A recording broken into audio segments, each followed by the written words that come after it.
Assalamualaikum warahmatullahi wabarakatuh. Selamat datang kembali di Rio Hotspot.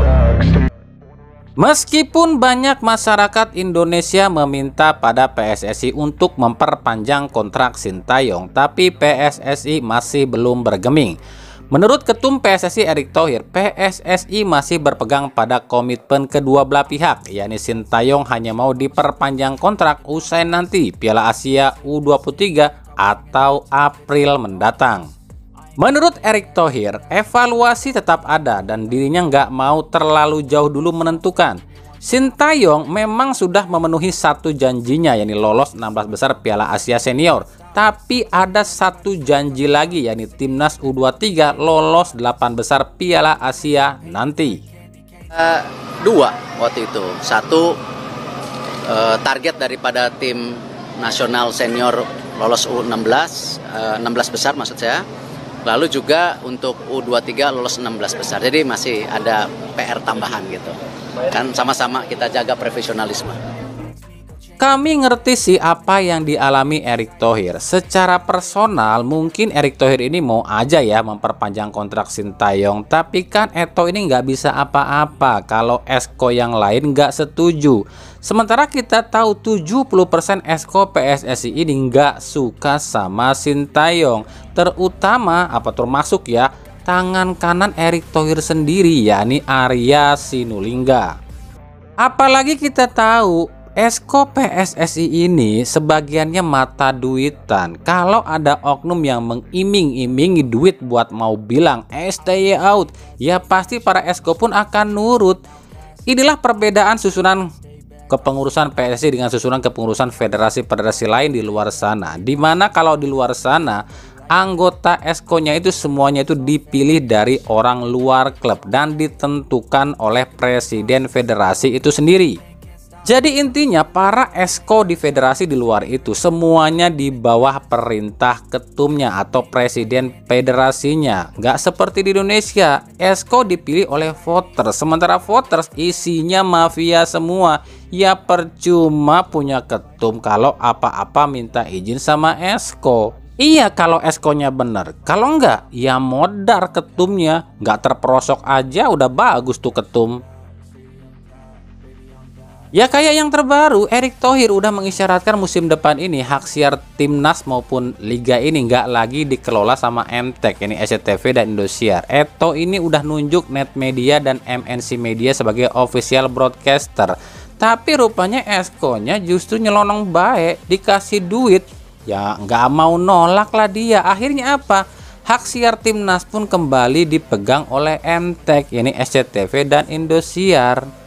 Ini kan kerjanya siapa? Kerjanya manajer Timnas dong. Dia kerjasama dengan pihak broadcaster dan bilang ke Esko, woi kita udah dapat kerjasama nih sama broadcast anu, nominalnya gede loh, gimana, setuju nggak? Kalau ketum mah gampang, itu kan terserah kita kalau ketum, kan gitu bilangnya.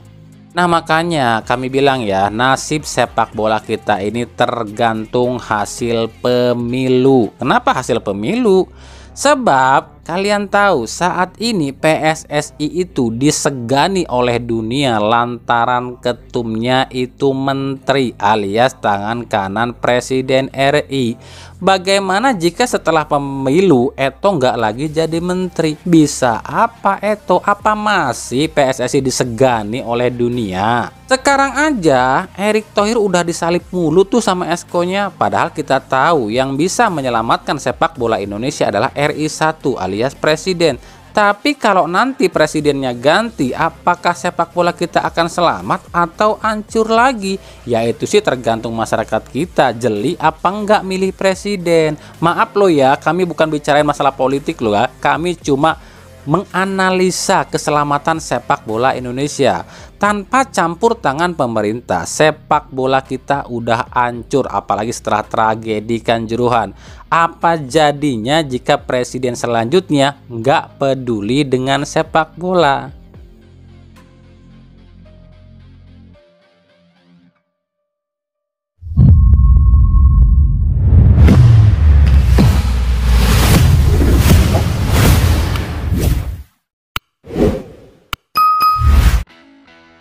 Ini ada komentar nih ada yang komen ya, Bang, timnas U20 kalah dari Thailand di laga uji coba semalam. Gak ada komentar Bang.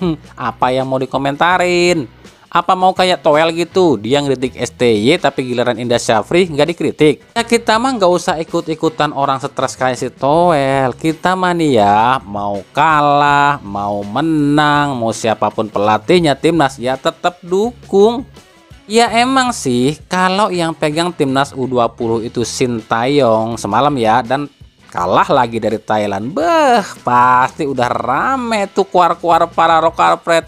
Stay out, stay out. Dasar para kardun. Lihat dong fans timnas sejati, nggak ada tuh yang kuar-kuar Indra Syafri out, Indra Syafri out, nggak ada. Di sini udah jelas dong siapa yang Indonesia, siapa yang cuma nyari sensasi. Tapi ya udahlah, nggak usah dibahas, biarin aja anjing menggonggong, kafilah tetap berlalu. Kita dukung aja timnas Indonesia di semua kelompok usia, siapapun pemainnya, siapapun pelatihnya.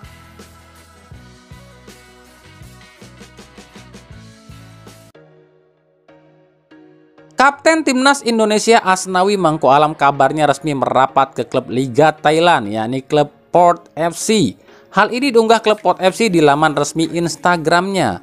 Port FC sendiri saat ini masih ada di 3 besar Liga Utama Thailand, bersaing dengan Bangkok United dan Buriram United.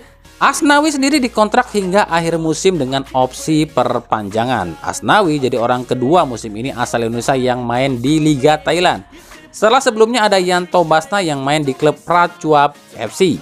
Buat Kapten Asnawi, kami ucapkan selamat berjuang di klub barunya ya. Jangan lupa tapi kalau Liga Thailand udah kelar, ke Bandung ya. Bercanda, terada yang baper lagi kami bilang Asnawi ke Bandung.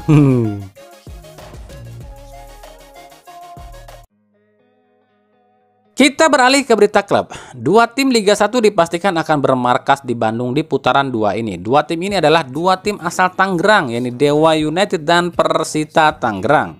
2 tim ini terpaksa mengungsi jauh ke Bandung lantaran Stadion Indomik Arena direnovasi. 2 klub ini akan bermarkas di Arca Manik Sport Center Bandung. Kondisi lapangan Arca Manik yang makin oke disinyalir membuat 2 tim ini memilih bermarkas di sini. Hal ini disampaikan oleh Kadispora Kota Bandung Asep Sukmana. Ya, Persita dan Dewa United sudah bersurat ke kami, sudah audiensi juga. Jadi pada prinsipnya setelah dilihat oleh teman-teman Persita dan Dewa juga bahwa lapangan Arca Manik sudah memenuhi syarat, ujar Asep. Jadi pada prinsipnya kami juga sudah berkoordinasi dengan berbagai pihak dan tak ada persoalan. Karena Dewa United dan Persita ini kan tanpa penonton nantinya di Arca Manik, ujar Asep. Ini artinya Persib cuma akan jumpa Persita di stadion ini. Sementara untuk Dewa United, Persib tak akan jumpa sebab Persib udah 2 kali ketemu Dewa United di musim ini. Dan Dewa United akan bertemu derbynya Persita Tangerang di stadion ini di pekan ke-30.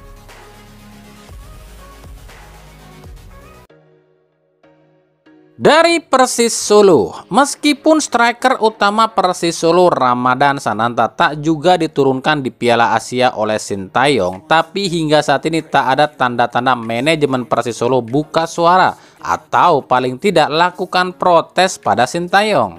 Persis Solo terlihat adem-adem aja tuh, bahkan CEO Persis Solo Kevin Nugroho justru mengomentari atau mengatakan semua tergantung pada keputusan pelatih timnas. Menurut Kevin, ada plus minusnya seorang pemain dipanggil oleh timnas tapi tak diturunkan. Nilai plusnya, pemain yang dipanggil timnas otomatis ada kebanggaan bagi pemain itu sendiri, juga kebanggaan bagi klub. Tapi nilai minusnya, kalau pemain dipanggil oleh timnas tapi cedera, maka klub juga yang rugi. Untuk itu Kevin nggak mau berkomentar lebih soal Sananta di timnas. Kami tidak mau intervensi kalau soal ini. Itu urusan pelatih timnas. Ada plus minusnya tentunya seorang pemain di timnas itu. Kalau dimainkan ya kebanggaan buat timnas, kebanggaan buat pemain itu sendiri dan juga klub. Tapi kalau nantinya dia cedera di timnas, kan klub juga yang susah, ujar Kevin. Iya iyalah, Persis Solo mah mana berani protes, wong ketum PSSI-nya pemilik Persis Solo kok. Tapi betul juga sih apa yang dikatakan Kevin nih, pemain di timnas kalau dimainkan pun serba salah. Tampil bagus sih nggak masalah ya, apalagi striker. Kalau striker nggak bisa cetak gol tapi dimainkan, Yang ada dia malah dihujat sama netizen. Belum lagi kalau cedera, ya klub juga kan yang repot. Jadi ya benar juga sih, itu urusan pelatih soal dimainkan atau enggak di timnas. Kalau klub anu yang alamin ini, udah ngamuk-ngamuk tuh klub anu. Nah, bicara soal Ramadan Sananta, 2 musim belakangan ini Sananta ini tuh selalu dikaitkan atau diisukan akan ke Persib. Selain emang Persib lagi butuh striker lokal, ada juga permintaan dari Ciro Alves yang ingin mendatangkan Sananta dan Dimas Drajat ini gabung ke Persib. Tapi 2 musim itu pun Persib selalu gagal dapatkan Sananta maupun Dimas Drajat.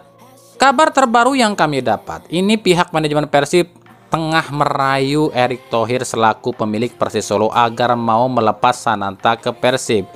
Kalau dalam pikiran Sananta sih mungkin ya dia ini nggak masalah ya mau main di klub manapun. Cuma kan yang jadi masalah itu adalah Persis Solonya, apakah mau melepas Sananta?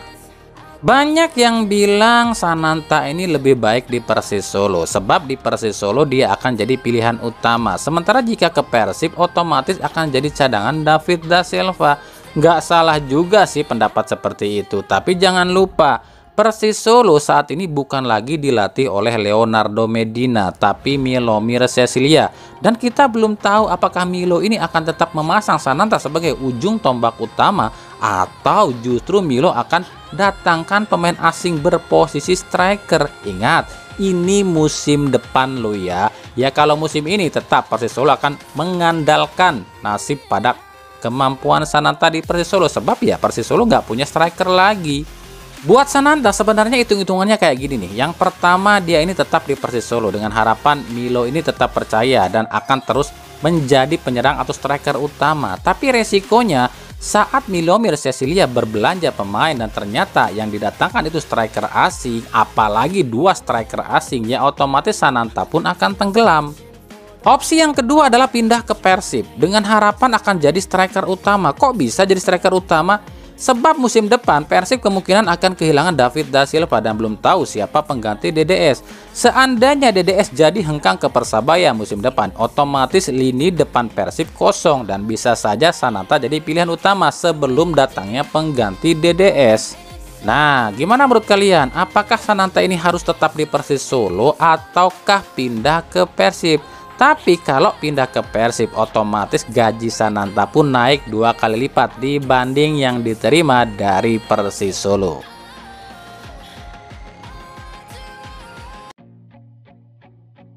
Dari Persija Jakarta, Menpora Dito Aryo Tejo akhirnya resmi mengizinkan Persija Jakarta untuk bermarkas di JIS dengan syarat. Yang pertama, habis pemilu baru bisa dipakai.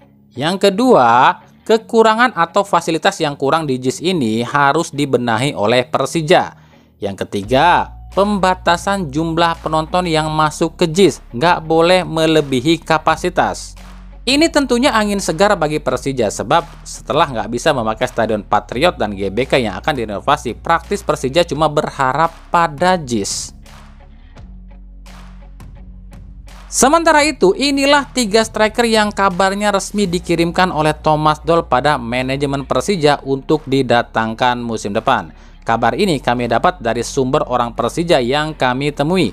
Di sini kami akan mengkonfirmasi soal nanti jadi atau tidak, direkrut atau tidak, itu tergantung dari manajemen Persija dan kemampuan agen-agen Persija dalam merayu 3 pemain ini. Yang pertama adalah Serhat Semih Güler, berusia 28 tahun, asal Jerman keturunan Turki, milik Hansa Rostock di Liga 2 Jerman, yang kami sudah bahas profilnya ya. Yang kedua, Ivan Mahmud, berusia 30 tahun, asal Kroasia, milik Terengganu FC di Liga Malaysia, yang kontraknya akan habis di April 2024. Yang ketiga, Gustavo Tocantins, berusia 28 tahun, asal Brazil, milik Barito Putra, yang dari musim lalu sudah diincar oleh Thomas Doll dan Tocantins pun mengisyaratkan fix akan pergi dari Barito musim ini. Kami pun nggak tahu apakah Thomas Doll cuma mengirimkan 3 pemain ini buat dipilih salah satunya aja atau 3-3-nya yang memang minta didatangkan. Kalau tiga-tiganya minta didatangkan, otomatis Persija harus membuang 2 pemain dong. Ya mungkin Almeida yang ditarik lagi ke Arema kali ya. Yang satu mungkin slot kosong. Nah satu lagi, nah siapa nih? Apakah Simic atau Kudela?